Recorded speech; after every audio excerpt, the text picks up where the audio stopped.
Hello everyone and welcome. Today we are diving deep into a story that has captured the attention of millions of Nigerians and people across the world. It's a story about a man, a movement and a legal battle that seems to have no end in sight.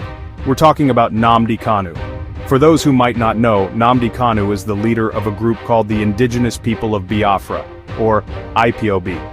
This group has been at the forefront of a campaign for the independence of the southeast region of Nigeria, a place they call Biafra. This is a conversation that has deep roots in our history, and Kanu has become its most prominent and vocal advocate in recent years. So, how did all this lead to his detention? Well, the journey has been quite a long and complicated one.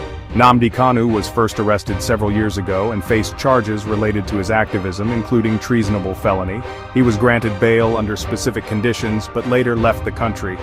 Fast forward to 2021, and the news broke that he had been arrested again, this time in Kenya, and brought back to Nigeria in a manner that his lawyers and many others have described as an extraordinary rendition. This event sparked a new and even more intense chapter in his legal saga, bringing him back into the custody of the Department of State Services, where he has remained ever since. Now, the reasons for his arrest are tied directly to his activities with IPOB. The Nigerian government views the group and its leaders' calls for secession as a direct threat to the country's unity and sovereignty. They have accused him of inciting violence and promoting an agenda that could destabilize the nation. On the other hand, Kanu and his supporters argue that they are simply exercising their right to self-determination, a right they believe is recognized under international law. They see his detention not as a matter of national security, but as the suppression of a political opinion, which creates a very tense and polarized atmosphere around his case. This brings us to where we are today in August 2025 with Namdi Kanu still behind bars. His continued detention has become one of the most talked about issues in Nigeria. It's a topic that fills the airwaves, dominates social media conversations, and has led to sit-at-home protests that affect the daily lives of millions in the southeast. The big question on everyone's mind is simple. With all the court dates and legal arguments, why hasn't a final decision been made? Why is he still in detention? The answer, as we will explore, is tangled in a web of complex legal arguments, judicial decisions, and perhaps a bit of politics. The primary reason Namdi Kanu remains in detention, according to his legal team, is a major legal roadblock. His lead counsel, Chief Aloy Ejimakor, has been very clear on this. He argues that Kanu is essentially being held without any legal basis because the judge who was handling his case, Justice Binta Nyako, officially stepped down. Back in September 2024, the judge issued what is called a recusal order, meaning she formally removed herself from the case. Ejimakor's point is that once a judge recuses herself, she can no longer make any decisions on that matter. It's like a referee leaving the field. They can't come back to award a penalty. This recusal is the real game changer in this legal chess match. Because the judge has stepped down, his lawyers argue that she is now functus officio, a Latin term that simply means her official duties in this specific case are over. Therefore, any action she takes afterward, like setting a new date for a hearing or even adjourning the case indefinitely, is considered null and void.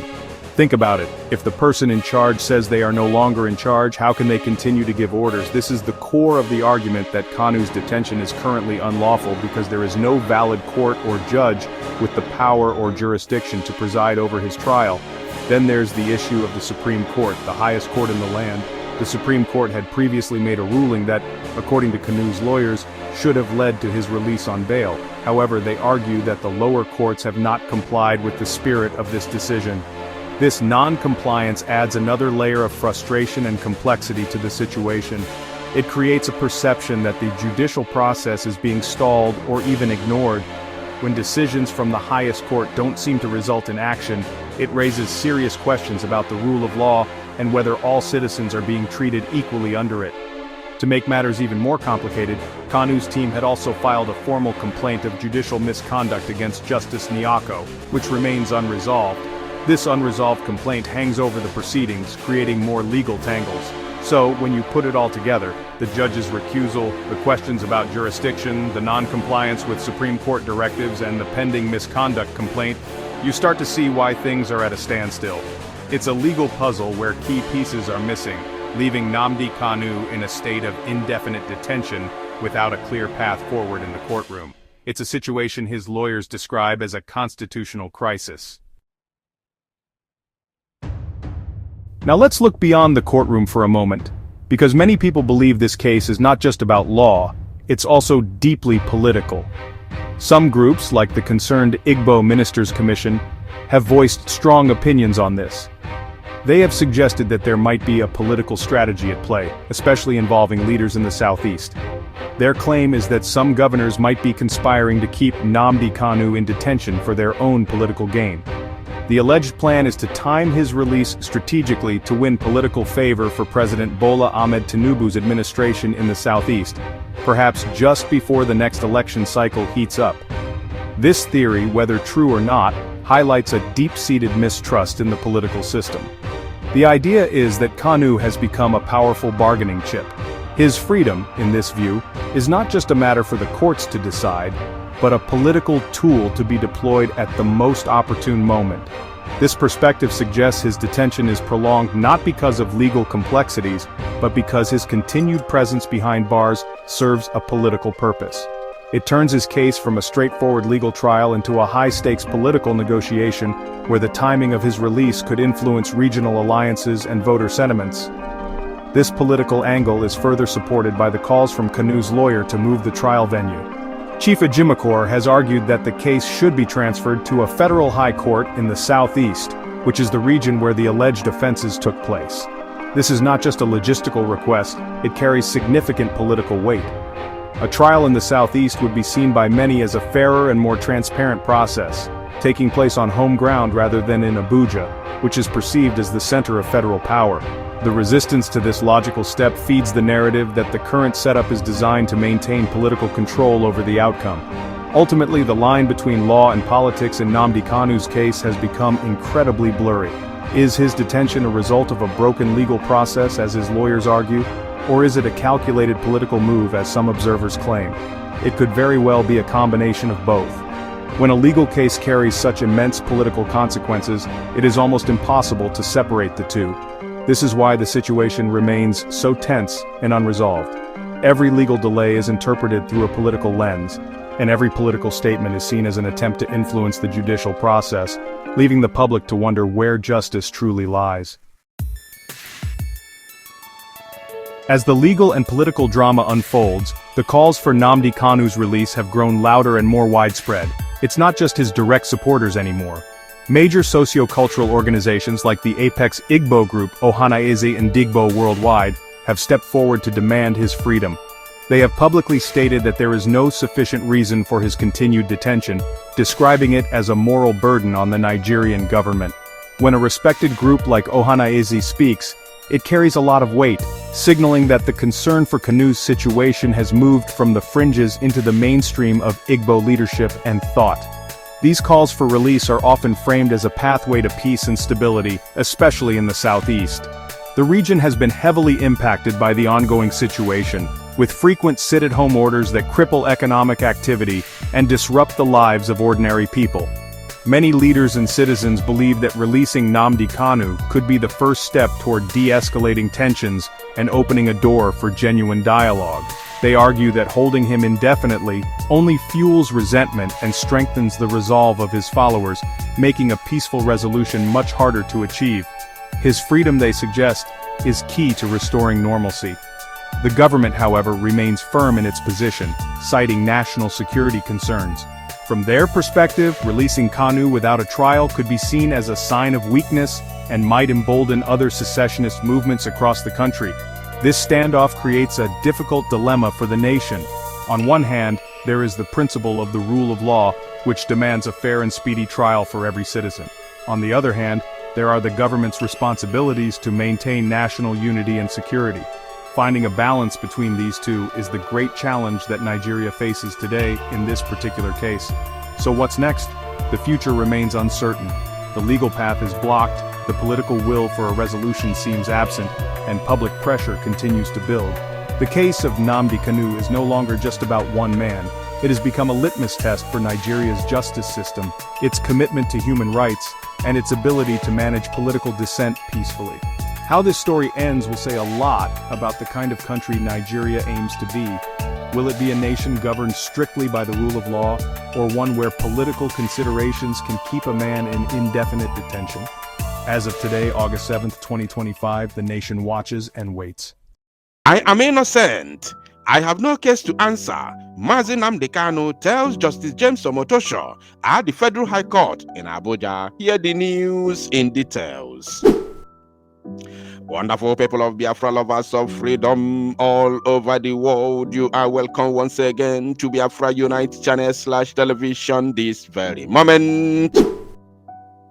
Today's date is 28th of June 2025, and I have a very important information for every one of you listening to my voice right now from wherever you are all over the world. Biafrans and lovers of freedom, I want you to pay very good attention to this very news, because it's very, very important. I can assure you, my people. Nnamdi Kanu, the leader of the indigenous people of Biafra, has told Justice James Omotosho at the Federal High Court in Abuja, including the Zoological Republic of Animal Kingdom Nigerian government and the public, that he is innocent. He has equally declared himself innocent and said that he has no any single case to answer, irrespective of the allegations of terrorism and treasonable felony leveled against him by the federal government of the Zoological Republic of Animal Kingdom, Nigeria. Nnamdi Kanu has denied them all. Now, let us read this very news in details. As you can see on your screen, I will be reading from the Vanguard news platform of the Zoo, Nigeria. And according to that title, they said, alleged terrorism. I have no case to answer, Kanu tells court. Abuja. The detained leader of the indigenous people of Biafra, IPOB, Nnamdi Kanu, Nkafaneti proscribed today.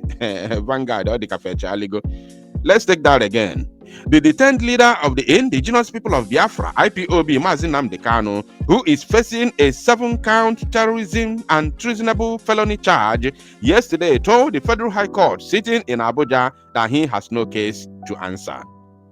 Kanu took the position shortly after the federal government, which is prosecuting him, announced its decision to close its case. Federal government wrapped up its case after the 5th prosecution witness, PW5, concluded his testimony and was discharged by the court. The witness, whose name was shielded, was simply identified as Triple E before he gave his testimony behind a protective screen. Upon the conclusion of his cross-examination by a member of Kanus legal team, Dr. Onyechi Ipazo-san, Federal Government Counsel Chief Agboyega Awomolo-san informed the court that he would no longer produce any witness to testify in the matter. Awomolo-san said, the prosecution team was satisfied that from the avalanche of evidence tendered through the 5 witnesses, the government had effectively established the charge against the defendant. I will therefore, at this juncture, close the case of the prosecution, the senior lawyer added. Okay, now, through the avalanche of evidence, imagine, with all the shame that they have provided, all the shame that these people provided since they have been running up and down on this case, yet they provided nothing but shame against themselves. Even when their so-called witnesses were stammering, all the questions thrown at them were not answered. None of them. The only answer they were giving is, I don't know. From beginning to the end, I don't know. The only thing they know is that Nnamdi Kanu is a terrorist. That is the only thing, the only answer they know. Nnamdi Kanu made a broadcast. He incited people. That is the only thing they know. He's a terrorist. That's all. No evidence whatsoever. They even went ahead to bring evidence from Vanguard publication, that one Onyami said, Nnamdi Kanu asked him to go and unalive 2,000 people, and he managed to unalive 30. That is the evidence from Vanguard. Zoo Media. Mad people everywhere. Very, very useless and shameless in idiots. Now, they continued with their madness. Following the announcement, the head of Kanus defense team, Chief Kanu Agabi-san, notified the court about his client's decision to enter a no-case submission in the matter. A no-case submission is made when a defendant is convinced. Pay attention, this is the explanation of that no-case answer or no-case submission. Now, a no-case submission is made when a defendant is convinced that the totality of evidence that was adduced by the prosecution failed to establish a prima facie case that is capable of warranting the court to compel him to enter his defense to the charge. Should the application succeed, the defendant will be discharged by the court, thus making an end to the trial. Let me calm down. Let me take this again for avoidance of doubt. For avoidance of doubt. It said here, pay attention.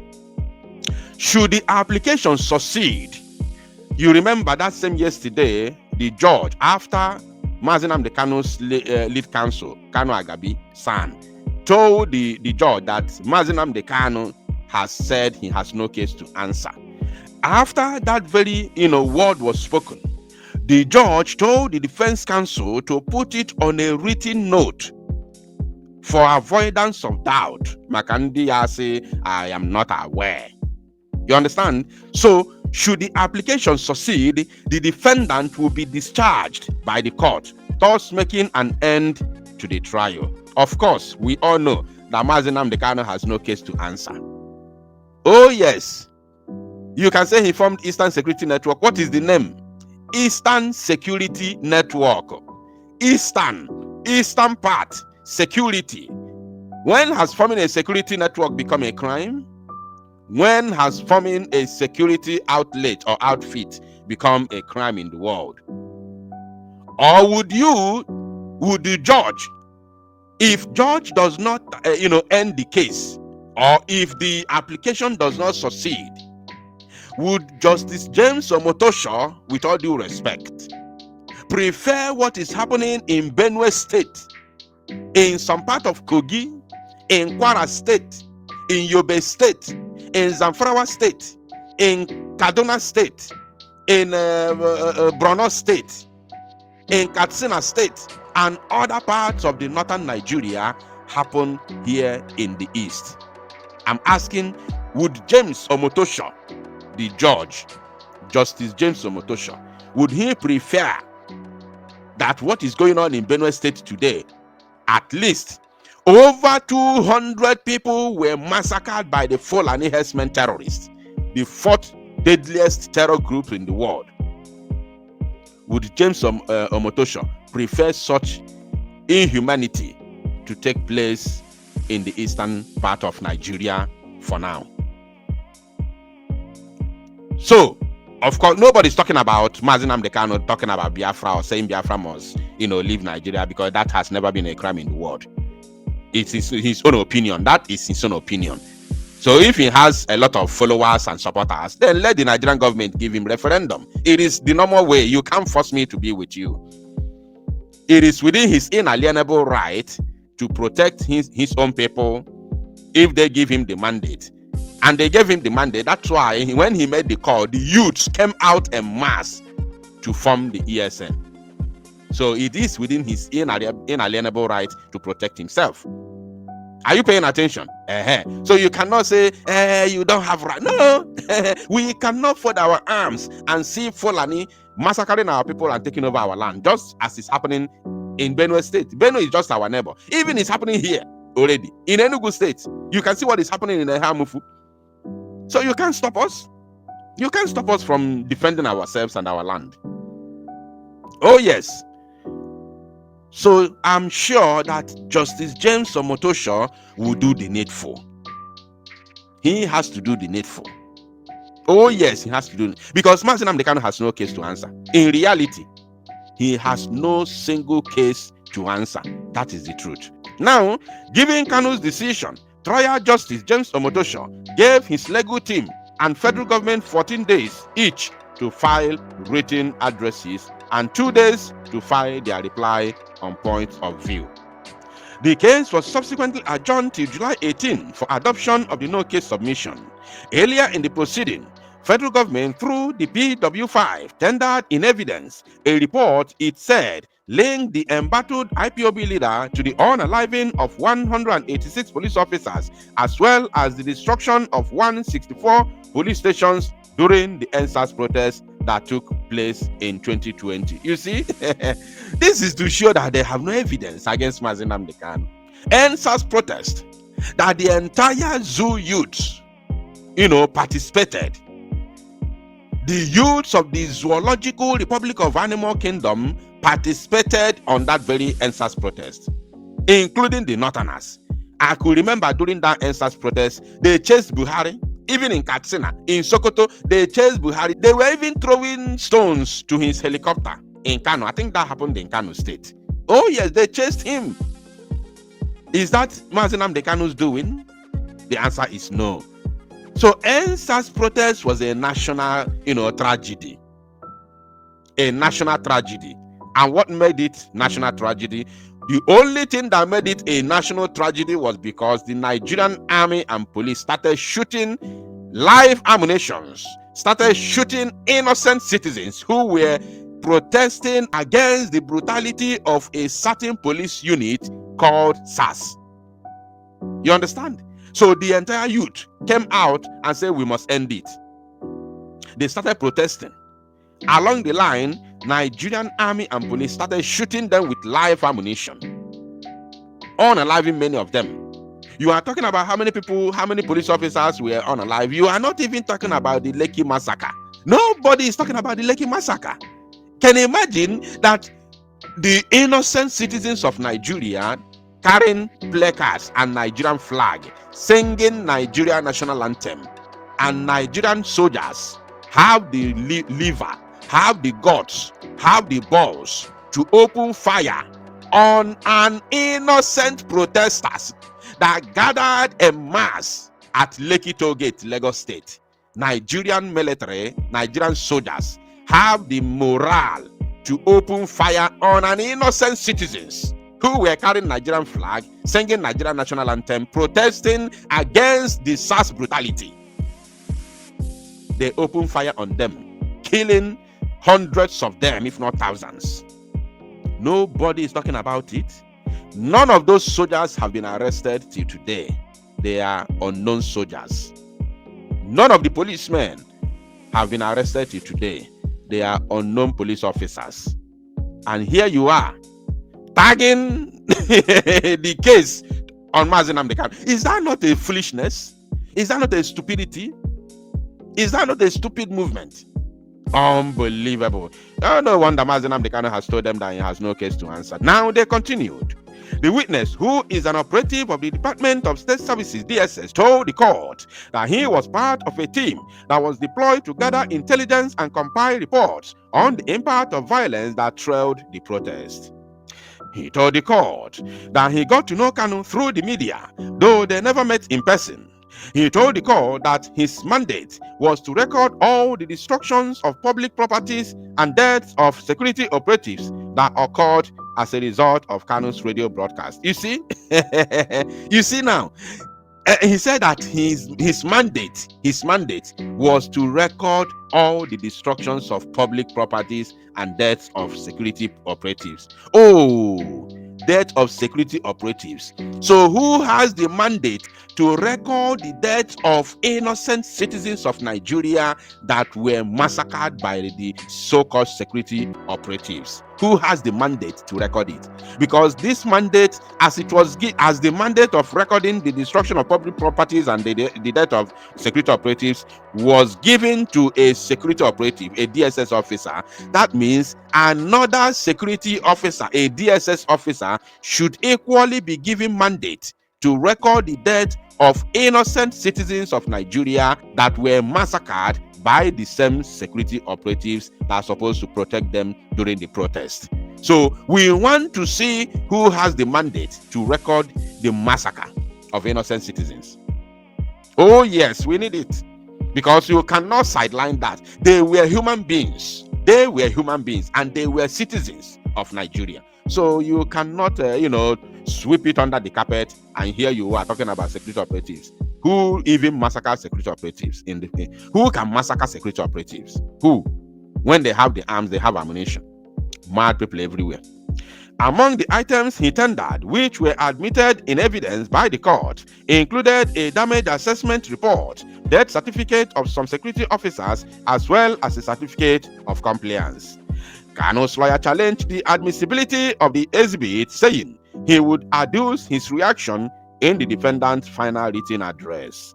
It will be recalled that Kanu was arrested on October 14, 2015. That was arrest. Yes, I know. Upon his return to the country from the United Kingdom. That was arrest. Now let us see if they talk about his kidnap as well. Following his arraignment in court on April 25, 2017, granted him bail on health grounds after he had spent about 18 months in detention. Upon the perfection of the bail conditions, he was on April 28, 2017 released from the Kuje prison. However, midway into the trial, the IPOB leader escaped from the country after soldiers invaded his country home at Afaruku Ibegu in Umuahia, Abia State, an operation that led to the death of some of his followers. Oh, Vanguard. Okay. No matter the hatred you have on the Igbo people, no matter how you hate Nnamdi Kanu, it is good to speak the truth, no matter how bitter that truth could be. It is true to say it. So, Vanguard, you have stated it. It is very clear. Since they know how to bring Vanguard publication as an evidence against Nnamdi Kanu, where they say one Ozoma said that Nnamdi Kanu told him to unalive 2,000 people, and he managed to unalive 30 people. They brought it as an evidence. They should also take this one. I'm telling the prosecution, because we know the truth already. Nnamdi Kanu knows the truth. The defense counsel knows the truth. The judge knows the truth. So the prosecution counsel, the prosecution team that knows how to bring Vanguard publication as an evidence should also take this one. That Vanguard has published that many of his followers were massacred. And Vanguard also said his country home in Afaruku Ibegu was, invaded by the soldiers. So they must understand this. This is the truth now. We are talking the truth. Now, Kanu was later rearrested. No, not rearrested. Kidnapped. That was never arrest. There was no any evidence of arrest because he did not undergo any extradition, hearing or proceedings in Kenya. There was nothing like that. So it was a pure kidnap. In Kenya, on June 19, 2021, an extraordinarily rendition back to the country by security agents on June 27, 2021. Oh, extraordinarily renditioned. It's no longer extra. This is the very first time Vanguard is using the right word, even though they said he arrested because they cannot say kidnapped, because it's a shame for a national newspaper to say that its own government, committed an act of kidnap. So it's a big shame. It's an embarrassment, right? So I understand, but at least they have said he was extraordinarily renditioned, which is an international crime. So Nigeria has to answer these things. You understand? So now we also remember that yesterday, 19th of June, was complete 4 years. Nnamdi Kanu was kidnapped and beaten to stupor in Kenya, in Nairobi, Kenya. And we are waiting for 27th of this very month to celebrate. These days have become, I don't know, I'm going to look for a word to use, to qualify the significance of these very days in our lifetime. Owing to the development, the trial court on June 29, 2021 remanded him in custody of DSS, where he has remained to date, which is also another crime of his own. On April 8, 2022, the court struck out 8 out of 15 count charges that federal government preferred against him on the premise that they lack substance. Likewise, the Abuja Division of the Court of Appeal on October 13, 2022 ordered Kanu's immediate release from detention, even as it quashed the charge against him. Dissatisfied with the decision, federal government led by Fulani oligarchy, remember that, took the matter before the Supreme Court, even as it persuaded the appellate court to suspend the execution of the judgment pending the determination of its appeal. Meanwhile, deciding the appeal, the Supreme Court on December 15, 2023, vacated the judgment of the appellate court and gave federal government the nod to try the IPOB leader on the subsisting 7-count charge. You see, that is where the problem is today, because of injustice and the neglect or disobedience of court rules and orders. That's why the zoo is shaking and quaking today. So my people, Nnamdi Kanu has made it known to the judge and to the entire world that he is innocent and has no case to answer. So we are waiting on the 18th day of July, 18th day of July 2025, the day that we are going to see what Justice James Omotosho will do on this very matter. If Nnamdi Kanu will be released, discharged, and acquitted on that very day, we shall see. If Justice James Omotosho does anything contrary to that, then we begin to talk. We begin to have conversations. From then, should we begin to have conversations. But for now, let us see how it all going to happen. Thank you, my people. To salu numozia and make it go viral.